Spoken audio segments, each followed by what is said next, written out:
couple of observations. One is an observation by a quite renowned economist that the chaos and confusion about tariffs is itself a form of tariff. It's just a particularly stupid one because it provides no revenue. But I am absolutely seeing in Rhode Island businesses hesitancy about knowing whether to invest and whether to reroute supply chains because they don't know. We have a lot of business with Canada. It's our #1 trading partner. If you don't know what the tariff is going to be 6 months from now, it's hard to make a business decision. 90 days of clarity with China really doesn't make a whole lot of sense to somebody who has to make business decisions that might be planning years ahead. So I think it's really important that we settle down, stop thrashing about chaotically, decide what our tariff policy is going to be, and proceed in a scalpel smart way. One of the areas where I think we need to make a lot of progress has to do with a polluter advantage against American businesses. And I want to commend Senator Cassidy and Senator Graham for their attention to this problem.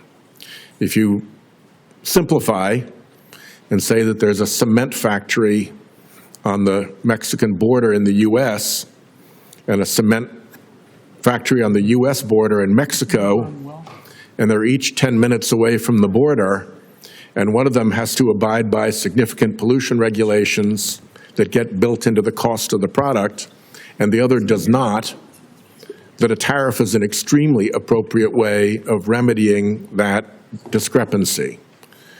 Another area that I would love to see a sharper focus for tariffs is that we have known for a long, long time that China, using a whole variety of sources, including the Chinese military, has had a very aggressive cyber campaign to hack into American businesses and raid them for intellectual property, whether it's designs, processes, formulae. We were on the losing end of what the former cyber commander described as the largest theft in human history. And we frankly didn't do much about it. After a lot of pressure and kicking and convincing, the Obama administration, I believe, finally indicted a number of Chinese military officers for participating in all this, but it kind of ended there. That was sent as a signal. It'd be interesting to me to track where we can show Chinese products are manufactured using stolen American intellectual property and tariff those companies and those products, and maybe even return the revenues to the companies whose intellectual property they stole. My point here is that tariffs have an important and vital function at policing fair international trade.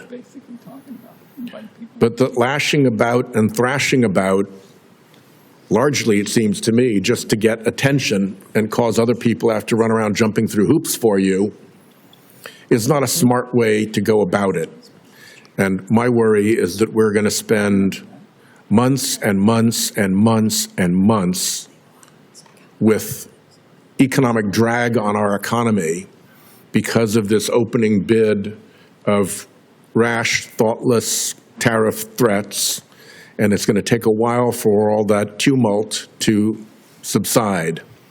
So I'm glad we're holding this hearing, and I just want to be clear that at least this Democrat believes that there are really useful ways in which tariffs can be brought to bear to assure a world economy in which America is not the patsy but that Rhode Island businesses, at least, are dealing with very high anxiety right now because of the uncertainty that's been created. Again, the dumbest form of tariff there is because it creates no revenue. Thank you.